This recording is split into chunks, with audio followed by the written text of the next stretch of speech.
مستحکم و پایوبندی اگه ولالو یعنی رسیدگی نمیتونه، هیچ کس مراقبت درست نمیتونه که وقتی که ما نهال میشانیم هیچ کسی نمیکنه، مراقبت خشک میشه و از بین میره.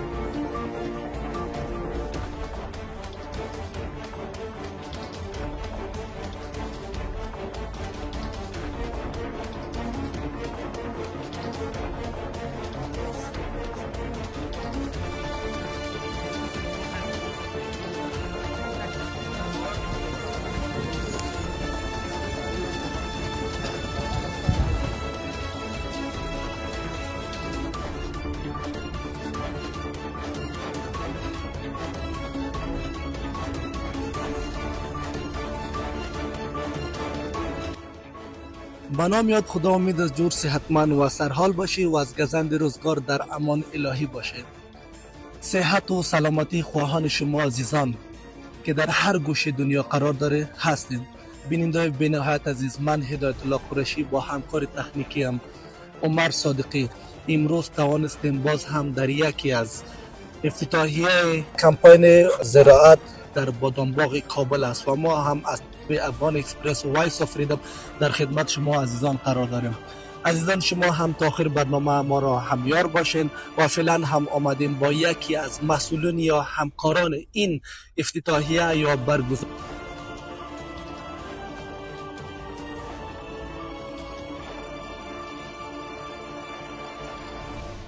صاحبزاده هستم، رئیس تنظیم علفچرخ‌های وزارت زراعت تبدیلی. صاحبزاده صاحب، چطور که شد این افتتاحیه را شما امروز برگزار کردید؟ بخیر باشین. اول خود خوش آمدید میگم به شبکه شما که افغان اکسپرس است. در شما و همکارانتان به همگی خوش آمدید. واقعا امروز یک برنامه را ما به خاطر نهالشانی در سرتاسر افغانستان برگزار کردیم. امروز شاهد اولین برنامه‌اش هستیم که وزارت زراعت مرکز در کابل افتتاحش میکنه و هدف از این پروگرام تشویق مردم، ترغیب مردم و همچنین آگاهی عامه و انجام یک حشر عمومی در سطح افغانستان به خاطر از اینکه تمام مردم افغانستان در پروسه نهالشانی سهم داشته باشند و در شکوفایی کشور، سرسبزی کشور همه هموطنان ما و همچنین ادارات دولتی با شما سهیم باشند. این روز به این خاطر پروگرام دایر کردیم. تشکر صاحبزاده صاحب. هر سال اینجا همین رقم یک افتتاحیه برگزار میشه یا خیر؟ دقیقاً وزارت زراعت یک مسئله برنامه نهالشانی، حشر نهالشانی و کمپاین نهالشانی را در سطح مرکز و در سطح تمام ولایت 34 ولایت ما برگزار میکنیم که در ولایت‌های گرمسیر یک مقدار وقت‌تر شروع میشه، در ولایت‌های سردسیر نوقت‌تر شروع میشه و در سر تا سر افغانستان پروگرام در این روزهای برگزار میکنیم و هدف ما اینمی است که ما بتونیم پیام سرسبزی، پیام طبیعت به مردم افغانستان برسانیم و همگی را تشویق بسازیم که در آبادی کشور سهم داشته باشیم. صاحبزاده صاحب خیلی ممنون از شما.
او تاسو ټول حاضرین ته ښه راغلاست وایم.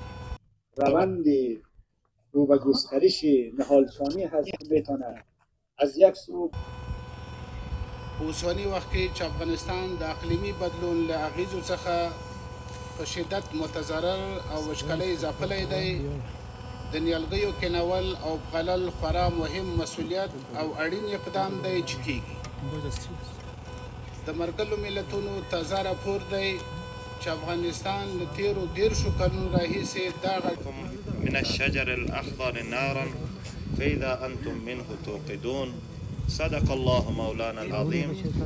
عزیز حاضرین محترم، خصوصا هم عالی قدر جناب الحاج مولوی عبدالکبیر صاحب، معاونیت سیاسی رئیس الوزراء امارت اسلامی افغانستان و همه مهمانایی که از وزارتخانه های مختلف و اهل رسانه و همه حاضرین مجلس که اینجا تشریف دارین و توسط رسانه ها و همه ملت متدین افغانستان و هم حاضرین اهل مجلس، قدم اول تحفه سرور کائنات را السلام علیکم و رحمت الله و برکاته تقدیم می دارم. بعد بزرگانی که در این دشت با امرای ما در این محفل اشتراک کردند، رنج قدم فرمودند، در این دشت آمدند، در امو ساحه سخت سرد و سبز و دشت و قدمایشان از درگاه الهی اجر عظیم می‌خواهیم. البته قابل یادآوری است که اکثر وقت بعض رسانه‌هایی که با امرای ما مردم مصاحبه می داشته باشند، پرسانشان تحقیقشان سرینمی می باشند که شما اکثر وقت میگویند که در 2 سال ما دستاوردها داریم. مولوی صاحب، در قبال از اینکه ما هر سال با میلیاردها نهال غرس میکنیم و مردم هم از روی قاچاقی تمام درخت‌های ما را از بین میبره و دوباره ما غرس میکنیم، پس مشکلات اینجا بر چی است؟ نو د غرس د مونږه د هغه لپاره تاسو ونی سسا کال مونږ په ملیونونو مسله یا د نال شاهنۍ او د نال کرل پروګرام لرو. ان شاء الله تقریبا مسله د دې مخنیوي به وشي. سالها بیشترین از در ولایت‌های مختلف به اندازه میلیون‌ها نهال غرس میشه و میگن که باغداری و رسیدگی بر این نهال‌ها نمیشه.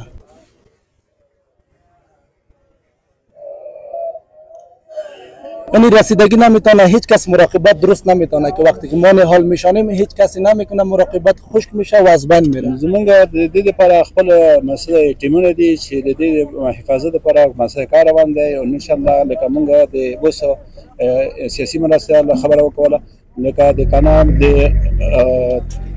ونی کنول او دغه مسله حفاظت دا زمونږ مسئولیت دی.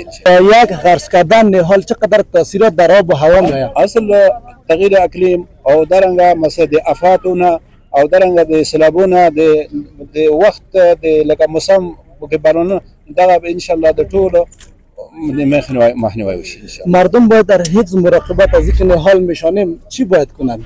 نو هر یو مسئولیت دی چې هم شرعي هم اسلامي هم تقریبا مسئله د خپل د وخت ترول لپاره د هر یو مسئولیت چې نهشنی هم وکړو او د حفاظت شوی تقریبا کده فیصدي پر اساس کو د کوکنار کښ په ټول افغانستان کې 100% له منځه تللی د موږ صفر ته خبره ده او مسله ملل متحد انډي خپل دا ویل چې دا 15% خرج شوی دی ډېر کم فیصدي اوس پاتې دی دوی په هغه باندې 15% او موږ په هغه باندې صفر ته یعنی د دې بدیل باندې څومره ضرورت او افکارونه تر سره شوي الحمدلله